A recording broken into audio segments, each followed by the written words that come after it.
Hello, everyone. Good evening. Thank you for everyone that's here with us today. Today, we're going to talk about study in Texas, and we have 4 universities here to talk about the application process.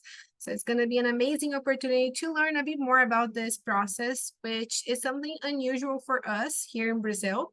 It's a little bit more complex than what we're used to, but that's why we're here. Okay, and I'm Renata. I'm an advisor from Education USA. I'm based in Brasília, at Casa Thomas Jefferson. And Education USA is a US State Department network, okay? And we are here to support you during the application process and to help you achieve this dream of studying in the USA, okay? And to do that, we do events such as this one, okay? Webinars with universities, and also we have in-person events. We do guidance, personalized guidance. We have office hours, okay? So we have a bunch of ways to help you throughout this process. And without longer ado, I'm gonna pass over to our representatives here so they can introduce themselves and talk about our topics today. Sure. Thank you so much. And thank you to all for coming out this evening.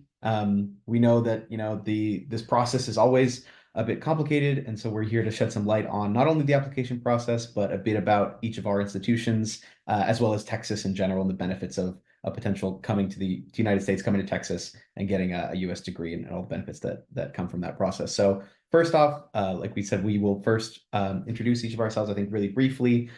So my name is Zion Lashua. I'm an international student recruiter and communications coordinator at the University of the Incarnate Word, and we're in San Antonio, Texas.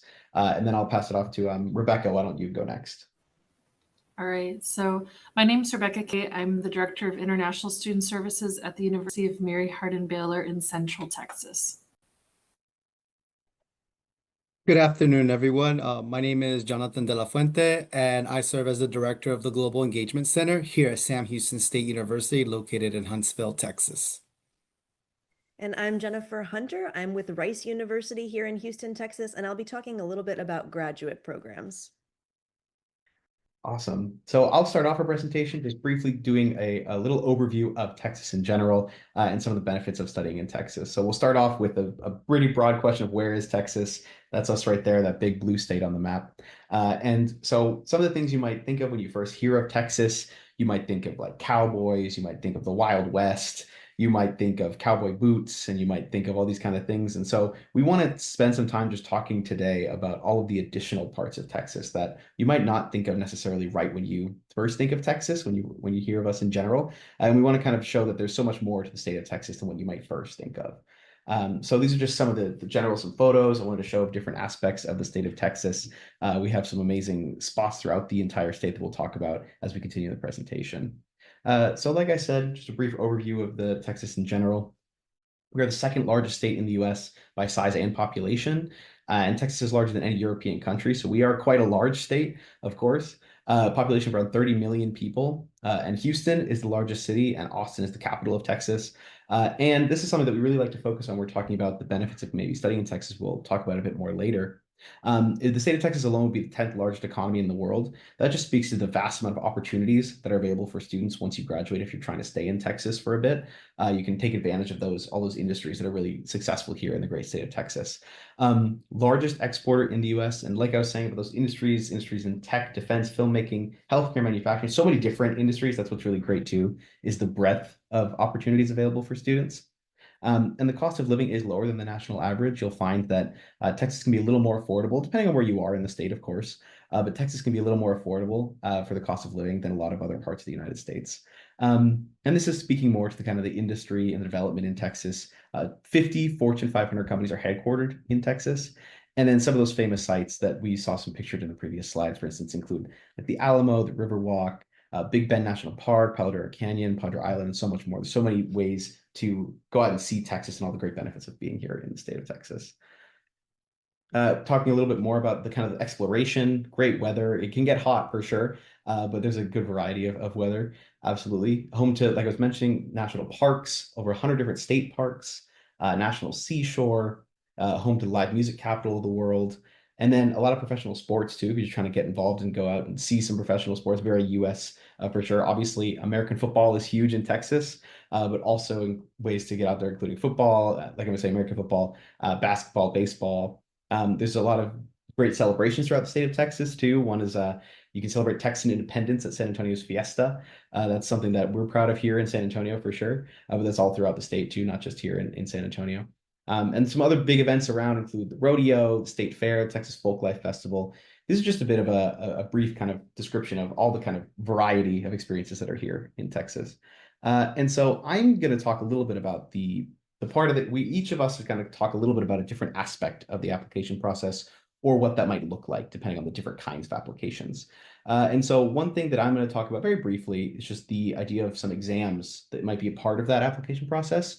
And the biggest thing I think I want to stress about this in general, and I think that we'll all kind of agree with this as we talk about our aspect of the application, is to really look at the individual universities and institutions you're applying to and really kind of take the time to do the research, to go on their websites, and find what they might be looking for and what's the best pathway forward. Because you'll find that sometimes we'll talk briefly about English proficiency exams, which are often required for international students. Depending, it all changes depending on the institution. You'll find that some are accepted at some places and some are not, and the scores might vary depending on the institution. So it's going to be up to you and up to us really to communicate that information to you. We're happy to share it and really meet with students and talk to them about that process, but you got to know exactly what you're going into. So briefly, these are just some examples of some of the English proficiency exams that are pretty widely accepted. One of them is TOEFL, for instance. There's a version of the IBT, the online exam too. It is frequently used and widely accepted. And to keep in mind that some of these are in-person exams and some are offered online. So take advantage of that too, depending on what you might find available in your city or near you. Duolingo is another example. This one is online and is fairly accessible and assesses reading and speaking skills and recorded responses. And then IELTS is another one that is pretty widely accepted. And that includes reading, writing, speaking, and reading. And that one's mostly academically focused, which can be relevant, especially if you're looking to obtain a U.S. degree. Those kind of skills can be important. And so this is, I think, the thing I really want to stress is to consider that institution specific and what each institution might be looking for. And that's also going to be the case talking about other exams. For instance, I know that many institutions around the United States have scaled back the requirements on some of the standardized tests, for instance, the SAT and the ACT. I can speak to the University of the Incarnate Word in that the SAT and the ACT for us are now optional. For us, at least, they won't hurt your application. So if you've taken them, you can attach them to your application for sure, but they're not going to be required of you. And that'll, again, vary depending on the institution. This is something that you really got to take the time to go and find out for sure. And the GRE is more graduate focused. That will depend not only on the institution, but can actually depend on the program that you're looking at as well, depending on the requirements and also the score that you might have needed to achieve for that. So that's something to really keep in mind. That's the thing I really want to stress here with the kind of additional exams as a part of the application, is to really do the research and find out what each institution might be looking for. So with that being said, I'm going to pass things off to my next colleague here. All right, thanks, Zion. All right, so talking about Texas again a little bit more. The state of Texas has a very rich and interesting history where over the last 500 years, there have been 6 different countries that have called Texas their own. And so you find from that story of 500 years of 6 different countries that have claimed Texas as part of their story, you'll find that Texas is one of the most diverse states in terms of the economics, in terms of like the politics and religion, ethnic groups, different trains of ideas and thoughts. And so it is very much a melting pot of cultures. When we talk the United States being a melting pot, Texas is its own special kind of melting pot within the melting pot of the United States.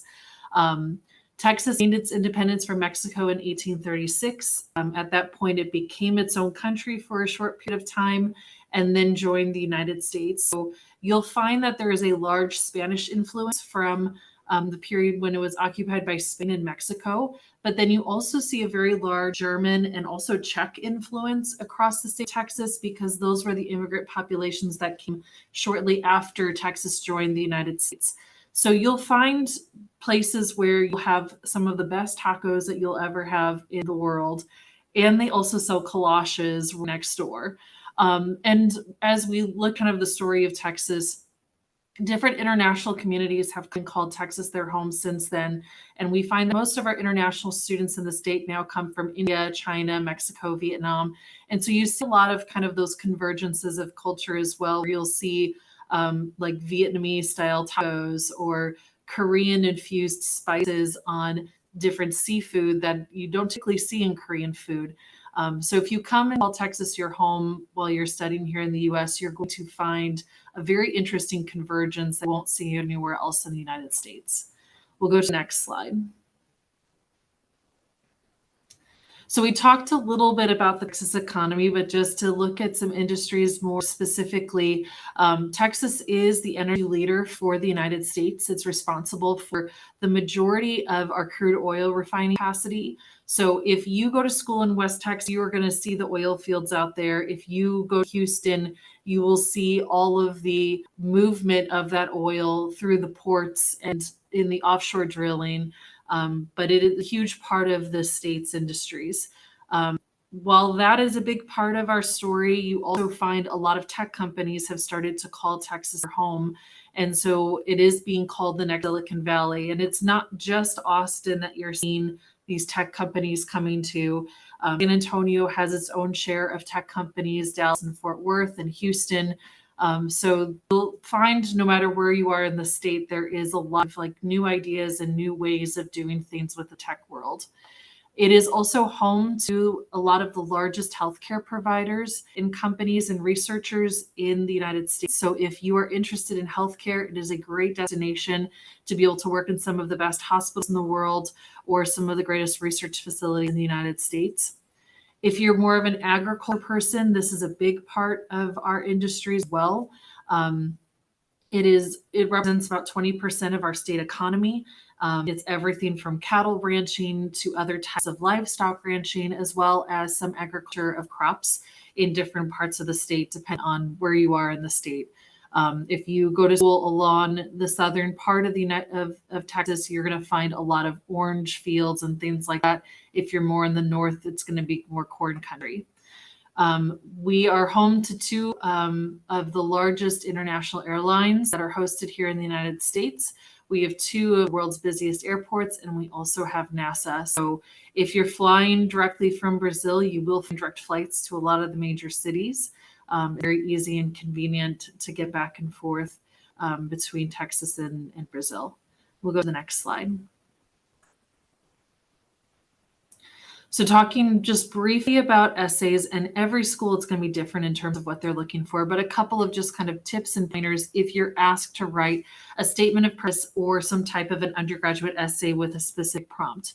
What we typically are looking for when we ask students to write something, whether it's for admission or maybe for a scholarship through your school, we're wanting to see how you're able to interpret a writing prompt or a question in that essay and write a quality paper and make it in a clear and concise fashion based upon specifically what we're asking. If the school's asking for 100 words or less, you got to keep it at 100 words or less. Otherwise, they're not too happy with that. We also want to see how you're able to develop a central idea or a theme for your paper. So how are you able to take a prompt asking you to describe what you're most proud of and be able to give a couple of concrete examples to justify that specific piece that you're really proud of. We want to hear you tell your story if it's more of a personal statement, or we want you to be able to share whatever the essay is asking for in a clear, concise fashion. If we are asking for you to outline something that you're proud of or successful, do describe that success in a clear, concise way. Don't be afraid to kind of show off your stuff. And one of the big things that you'll want to do as you're preparing one of these papers is have someone take a look at your paper before you submit it, because we do want to see your skills in your writing and your writing style, but it also needs to be written with the proper kind of structure that we would expect from an essay. So we'll go to the next slide. So typical section that you'll see in a university or essay or a statement of purpose, this is a pretty standard 3-paragraph essay. This should fit on one page if you're asked to write one page. If you're asked to write 2 or 3 pages, the body of the paper will just be 2 or 3 paragraphs instead of 1 paragraph. But your opening paragraph is where you're going to introduce yourself, introduce the prompt, whatever the prompt is asking to write about. Make sure that you're providing a clear picture of either who you are or a clear kind of thesis statement of what you're wanting to describe based upon the prompt. The shortest portion of your paper, no more than 3 sentences if it is a 1-page essay, maybe 4 to 5 sentences if it's asked to be a 3-page essay. You do not want to write an autobiography or write your whole essay in this first paragraph. Within the body of your paper, you're going to want to summarize your previous academic career or summarize what specifically you're wanting to describe based upon the prompt. It's asking for you to describe something different besides an SOP. You'll want to talk about recent, current, relevant activities or provide 2 to 3 concrete examples based on whatever the writing prompt is asking for you to write out. And you want to make sure that each of those are clearly defined and described. And you want to talk about your academic interests in the future if there's going to be an SOP. Otherwise, if it is a writing prompt, you're going to want to be able to provide a short kind of description of all of those components at the very end of the body of the paper. In the closing paragraph, you're providing a summary of the points in the body of the paper that you really want the readers to remember. It typically takes someone 2 to 3 times to hear something in different fashions for them to really stick with the content that you're wanting to share. So things that are really important, whether it was from the prompt or an SOP that you want them to remember, you want to kind of rewrite a slightly different way in that closing paragraph. This should be a short section as well, a little bit longer than the opening paragraph, but if it is a 1-page, 3-paragraph essay, it should be no more than 4 sentences. We'll go to the next slide. So a couple of do's and don'ts when you're writing an essay, things that you want to keep in mind to avoid and things that you really want to focus on. You want to write your paper, especially if it's a statement of purpose, as if you're speaking to a stranger. For some individuals in admissions, they may look at this before they look at the rest of your application. And if you're applying for scholarships and using an SOP scholarships, they may not have all of your application materials in front of them at the time that they're reading your essay. So you want to write it assuming that this is the first time that you are meeting this person in writing. You want to tell them everything that you want them to know about you and your achievements or whatever prompt has asked you to write about. You want to present information and ideas in a focused and meaningful way, making sure that you are answering the questions fully if there's specific prompts that they're asking for you to address. Use concrete examples and don't be afraid to use I statements, especially if it's an SOP. You're writing about yourself, and so you want to write in that first person, not in third person. Pay attention to whatever the writing prompt is asking for you to write about. And if it's an SOP, make sure that you're following kind of the guidance they've given you in terms of how they want you to write your SOP. You want to start early and get feedback and then make revisions as necessary. It's good to have 1 or 2 individuals who know writing and who know you to be able to read through everything and make sure that it is clear and concise. In terms of this to avoid, don't be afraid to talk about yourself and your accomplishments. This is where you are highlighting yourself. It's a really weird way to write, but it is important to use those I statements and use concrete examples from yourself, especially if it's an SOP. Don't write in writing cliches. So don't use just general language to kind of describe a situation. Use the way that you would write and use examples from yourself. Don't copy and paste quotes or information that you provided earlier in your application. A lot of individuals will do that if they were asked to write several short sentence prompts along their application process. If it's not relevant to this personal statement essay, don't put it in there. Don't assume that the person who's reading this essay knows anything about you. This may be the first thing that they read in your application. Don't be afraid to have your personality shine. And don't write a personal statement like essay. So if it's a statement of purpose, you want to describe yourself. If they're asking for you to write a personal essay or an essay based on a prompt, you will want to follow that form more closely. We'll go to the next slide. I think we're passing it along to the next So the flexible education system, and this not only applies to Texas, but also applies to other regions and states as well. But to focus on Texas, we have a lot of flexibility and benefits studying in the U.S., in particular into Texas. One of them is choosing your program. So we have the option that you can mix and match your programs, you can make decisions, typically. Students will decide up until the end of sophomore year, but it is by discretion of the university. Recognizing that at other destinations in other countries, sometimes you're forced to choose your major early on. For the sake of the application process itself, as international students, you have to choose a major, but also be aware that you can change your major in between the 2 years if you decide that you want to pivot that. In addition to that, we offer, at least with many of the institutions and colleagues here, customizations of your major. So we offer things like concentrations, tracks, collaborations with other programs. So you can really design your academic experience to tailor to what your best outcomes want it to be. And so if you're interested in particular research or if you have particular goals, this would be an opportunity for you to really maximize and place a lot of diversification in your academics to make sure that you ensure positive outcomes.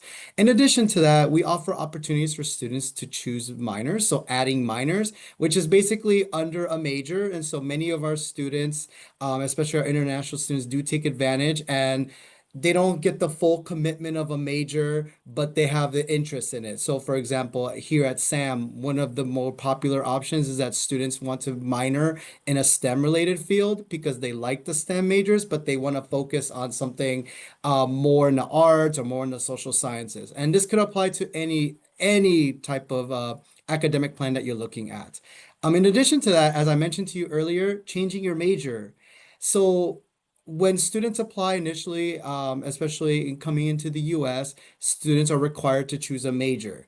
And so what happens is that after the first semester, sometimes it's very common for students to change their minds.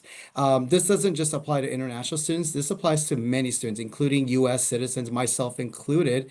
I ended up changing my major 2 times. And so it is okay for you to do so. Usually the rule of thumb is you have to decide by the end of your sophomore year, but this would be by discretion of the institution. But the reason why we share this as a group is because we want you to have advocacy in terms of what you're studying, and we want you to feel comfortable because our main goal is your success. And so having something that you're studying for, that you're passionate for, is something that we all as colleagues are invested in your education for.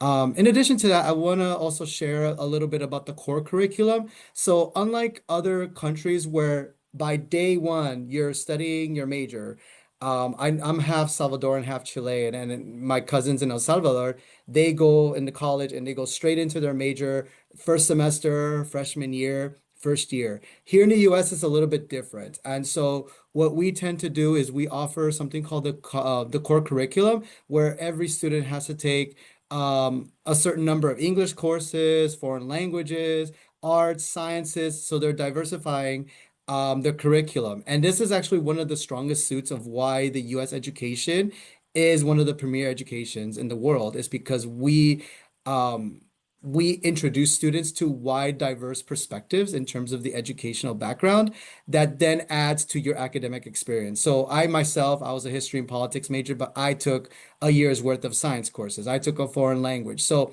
that's one of those opportunities that you will have as well. And that will also help you in terms of exploring additional areas of interest that you might not have known until you took that class. In addition, we offer study abroad. In essence, you're also studying abroad in the US, but international students also have the opportunity to study abroad as well. We do have many of our students here at my institution, and I would assume that that same goes to my colleagues represented below. They also facilitate study abroad opportunities for F1 students. And so if studying abroad and going to a different country is of interest, that is something that we can help support. So then that way you can continue with your education as well.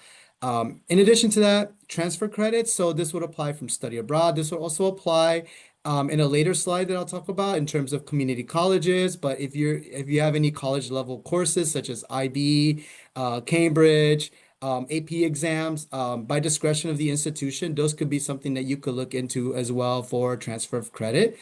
And then additional transfer credit opportunities, that's by discretion of the institution. Please feel free to contact us if you have any questions about what academic experiences, exams you've taken to see where we can then see if there's any alignment in terms of awarding transfer credits.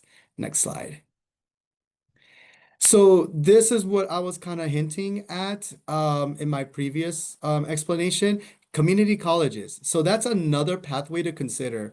Um, so with community colleges, what they basically serve is that they're still institutions. And so I myself did a community college. I transferred to a university. And so I basically took all the core curriculum and parts of my major at the community college, which has a lot of benefits. One, diversity of options.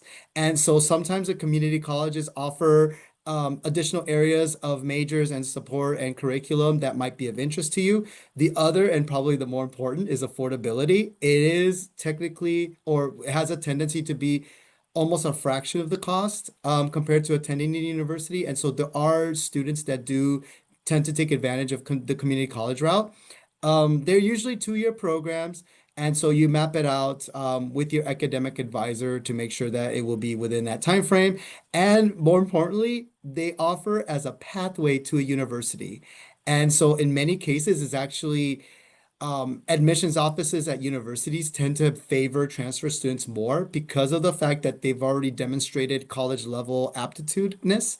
And so to then go to a university after 2 years, they're just focusing on the major at that point. And so there's no real question on at least a holistic point of view. There's no real question in terms of the academic merit of a transfer student. We already give more credence that they are going to succeed in the program. Many of the students that do go to community college are also career-minded, and so there are a lot of career-minded courses outside of what a university would have. And so many of our students, at least at SAM, they will take classes at the community college before transferring here that will help not only in transferring the credits to SAM Houston, but they would also help in preparing them for their future career goals. And again, that also highlights the focus pathway options. So there are the community colleges do have their own form of pathway opportunities that you could really take advantage of. And there's a deeper connection with local and broader universities as well. And so we at SAM, for example, we also recruit at the community colleges as well. And that could be something that could be applied in terms of your academic experience that you're looking for. Next slide. Now comes the best part, and it's the application process in itself. And so in the state of Texas, there are several ways to apply depending on the institution. One of them is through Apply Texas. As you can see, there are the links. And so you could apply to any Texas public school and many Texas community colleges and private universities. So that's one outlet. Another option is the Common App. And so the Common App is similar to the Apply Texas in that it's more of a nationwide type of approach. And so you could find universities from all across the US. And again, many Texas institutions are listed in the Common App. I will share that at least at Sam Houston. We just got on there this year. I'm sure that my colleagues here, they probably are listed in the Common App as well. So please feel free to look for us on either the Common App or the Apply Texas. And then lastly, if there is a desire as well, there is also the institution-specific application. And so this is only an application that's very specific to the university itself. And so you could find that in terms of going to the website of the university and just seeing their admissions tab and seeing what they accept. So every institution does accept different application formats. Just be aware of what they accept and follow and proceed from there. Next slide. Okay. And then for the, oh, sorry, that's you. Yeah, sorry. I Apologies. think this one's me. And so this is a little bit different than what we have been talking about, but the process, a lot of it may be the same. And so I'll go through just the grad side of things. If you're at all interested in graduate study down the road or even coming up soon, we would love to have you apply to schools here in the US and especially in Texas. So like my colleague said, it's really important to do your homework and kind of think about what you might want as a student. I think for the grad side especially, it's really important to find the why of what you want to do with a graduate degree and why you want a graduate degree.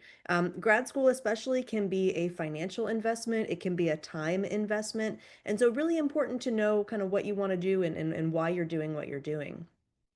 There are a few degree options for graduate programs as well. So there are master's degrees of varying levels. There's also PhD and doctorate degrees.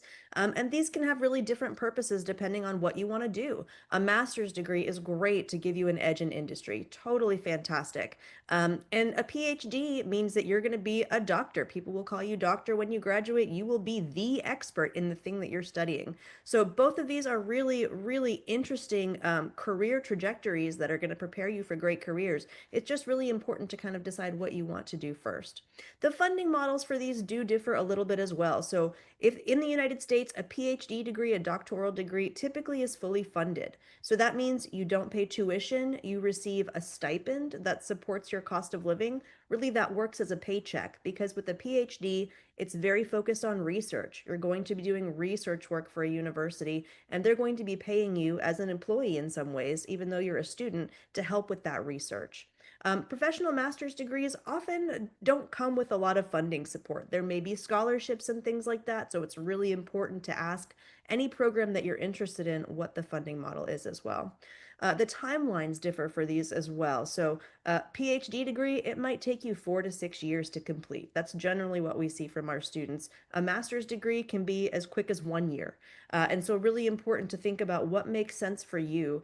And also, really important to think about where you want to be, especially for a doctoral degree. If it's that long of a degree, 4 to 6 years, you want to be somewhere that you're like, yes, this is the place for me. I'm very happy here. And we do hope that's at a Texas institution.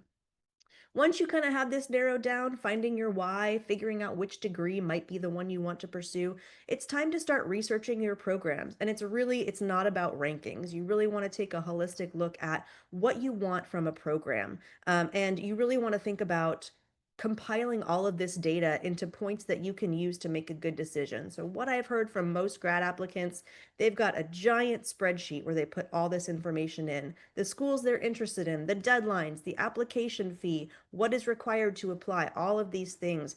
Really important to do your research. And really important to think about applying to different fellowships. Maybe a Fulbright fellowship would be a great thing for you. These can be ways that you can pursue a master's degree in the US and have it fully funded. So great thing to think about applying for different fellowships. Finally, for your pre-work, you're going to want to work with your Education USA advisors. You are already in very good hands because you're here today, but keep in touch with them because they are the experts in this process and they can help you move things forward. Next slide, please. All right, so once you know all of the things, we're gonna apply to these schools. I've got my why, I'm ready to go. You can go through the application process. And it's very, very similar to the undergraduate process in a lot of ways. You're going to have to submit transcripts. Schools may ask you for test scores, such as the GRE for graduates or like language testing. You're probably going to want to get letters of recommendation. Statement of purpose is like your main essay that you're going to write for grad school, but there could be other essays as well. You're going to be asked to submit a CV or a resume, and you could be asked for research experience, especially if you're going to pursue a PhD. This is a very research-focused degree, and they're going to want to see, maybe if you've got research experience, this could be helpful to you when you apply. And then for masters, you're going to want to provide a proof of financial support. I would also say that for PhD hopefuls, it's very common when you're coming to the United States to study to reach out to faculty that you're interested in working with. And this is best practice, I think, no matter what for the graduate experience, whether it's a master's or a PhD. If you want to reach out to faculty, certainly you should feel comfortable to do that. But for a PhD, in some cases, it can be essential because you're going to be matched with an advisor who's going to guide you through this PhD. And it's almost like having a boss. You really want to make sure that that is somebody that you like, that's doing cool research that you're interested in, that you want to do, and making these connections will help kind of broaden your worldview as well. There is a common app for grad programs, but it's not used very much. Most of the time, you're going to be applying to individual programs. So that's one application per program. Even within Rice, if you're interested in 2 programs, you would submit 2 applications. However, there are fee waivers available. You should always ask me or some other colleagues of mine for application fee waivers. Generally, for grad school, you're going to apply in the fall for admission the following fall. It's really rare at Rice and some other institutions to have a spring cohort for PhD, and the reason is they want you to all come in together, take the same courses together, and get to know each other. However, for masters, it's very different, and it's very possible to do spring admission, summer admission, all kinds of admissions are happening on the master's side. So that is the US grad application, and I'm going to turn it back over to my colleagues, I believe, for the next slides.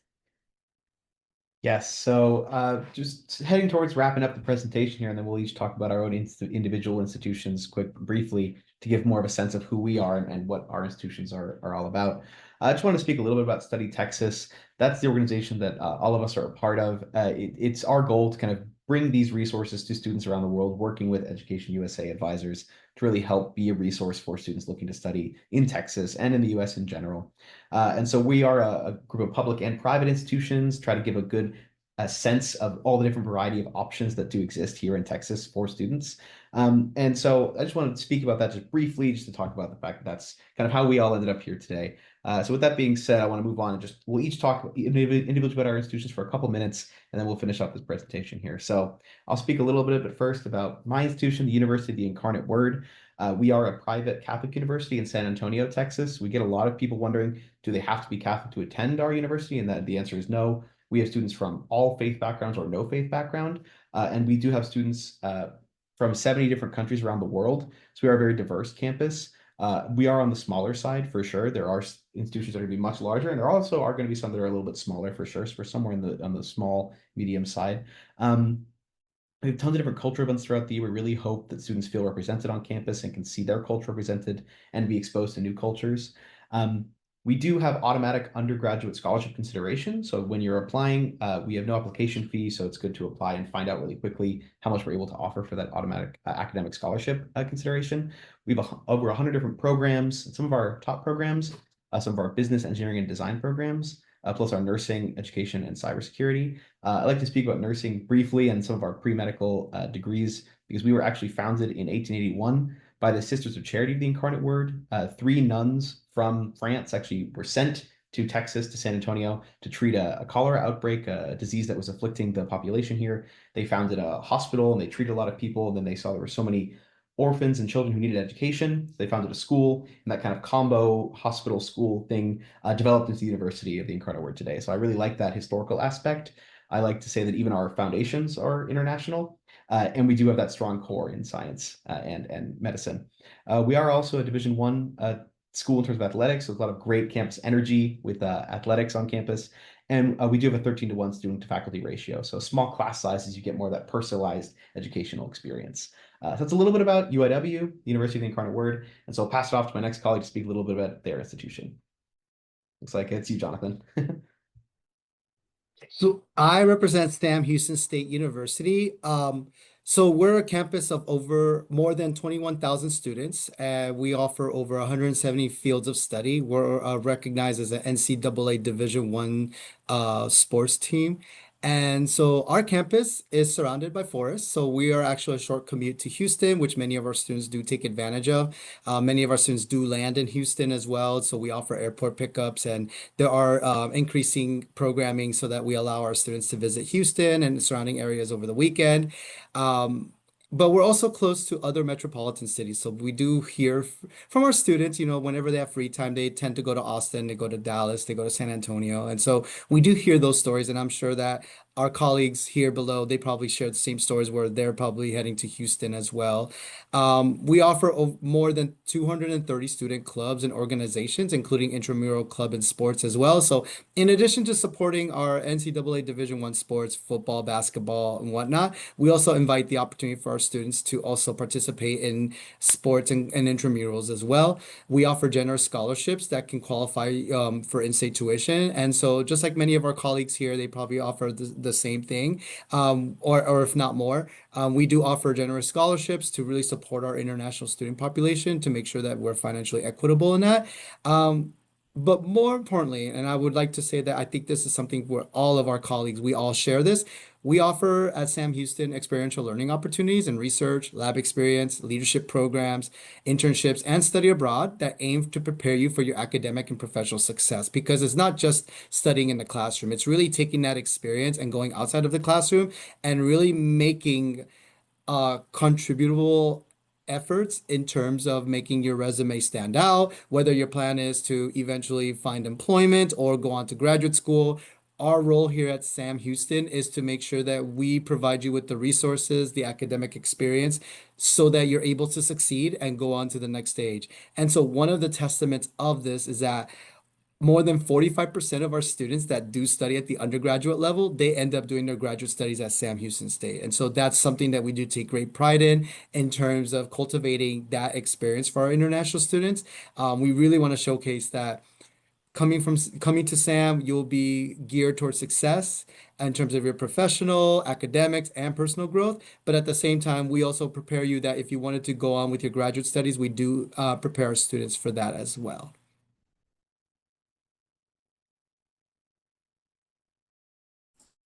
All right, it's my turn. So the University of Mary Hardin-Baylor, we're the second oldest university in the state. We were founded when Texas had that small window where it was its own country in 1845. So we've outlived the state of Texas, or the Republic of Texas, but we are still here. We are a private university that comes from a Christian background. You do not have to be a Christian to attend, but that is a part of our history and our story. We have about 3,600 students from 35 different countries. Roughly 3,000 of them are undergrad and 600 postgrad. Some of our big programs are our School of Nursing and our other med and medical science programs, but we also have a very strong IT type of program for computer science and cybersecurity, as well as our School of Business and Entrepreneurship, and then our School of Engineering. We compete on the NCAA Division III division. So if you are looking for a diverse list of 1, 2, and 3 schools to apply to, you'll consider us. And all of our international students receive some level of scholarship. It can be anywhere from about 25% of tuition all the way up to about 75% tuition fees. Our contact details are there. If you have more questions or if you would like to apply, feel free to send us a message. Because you attended the webinar today, we can waive your application fee. All right. Well, hello again, folks, from Houston, Texas. I represent Rice University. And of course, I talked about graduate programs, as I mentioned. Rice is also a fantastic place for undergraduate study as well. We are a small private institution, but we are a leading research institution here in the United States. So if you're at all interested in research, figuring out how the world works, expanding our knowledge as a human species, please do consider us for any of the programs, the fields of study that you see on your screen here. So we have undergraduate and graduate programs in architecture, business, education, engineering, humanities, music, natural and social sciences. I do want to reiterate that for PhD programs in the US, typically you'll receive full tuition support. You'll receive a stipend that covers your cost of living expenses. And so again, a research track can be a really great thing to pursue if you're interested at all in that as a career path. For graduate study, the requirements are on the right here. I think for undergraduate, they're typically not too far off of this 3.0 GPA or higher. GRE is waived for most programs. We do accept TOEFL, IELTS, or Duolingo, and master's is not required for PhD. So that's a question we often get. Well, I don't even have a master's degree yet, so I'm not really thinking about a PhD. Most of our students come straight from a bachelor's degree, and that's very common in the US. And so really happy to talk to you about anything related to grad study or anything related to Rice or living in Houston. I would say it's a fantastic place to live. I was born in Florida. I've been a Texas transplant now for 11 years.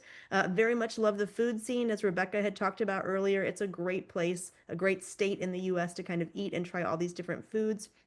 And I think overall, what I have found about Texas and Texans is that we're really friendly. We're really welcoming. We want to see you here and to see you succeed. And any of my colleagues here will be happy to chime in on that as well. But would love to talk to you about grad study or anything that's on your mind. And I hope I see you at Rice someday in the future.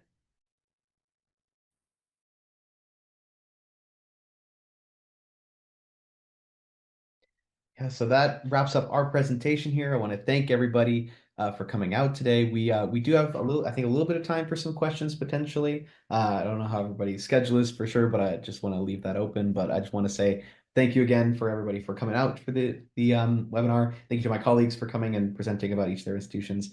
And thank you to Education USA for being kind of the touch point and organization for all of this. We really appreciate it. Thank you. I want to thank you all for coming here and talking about each topic. You gave an amazing overview. It always amazes me like how you all can talk so much in so little time.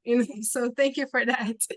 It was an amazing overview of both the undergrad and graduate. So I think this video will be a great future reference, for us to send students and also like advisors learning their ways, And I love the description of Texas as the next Silicon Valley. I'm definitely going to use that in my advising sessions. So I loved getting to know Texas. The pictures were amazing. And also, I loved that you mentioned community colleges as a pathway, right? Because certainly it is an amazing pathway to study in the US and more affordable also most of the times, right? So thank you for mentioning that. And I want to say that you saw here an overview today, right? And I want to highlight how important it is to do your research, and participating in events like this really gives you a lot of information that you're going to use in your application later, So thank you for being here, for those of us that were here today. And this is a start, for you to start researching, start doing your college list. And I believe the 4 universities here mentioned at some point that this or that topic varies in each university. So your research is very important, okay? And I can't stress this enough, all right? And like Jennifer mentioned, we are here at Education USA is here to support you, during this process. We always do events like this, and we are here to support you in each step of the way, like since the beginning to the end, okay? And to close it off, I want to thank everyone, all the reps here. Thank you, Rebecca, Jennifer, Zion, Jonnathan, for being with us here today, being partners with Education USA. All right, I want to thank you all.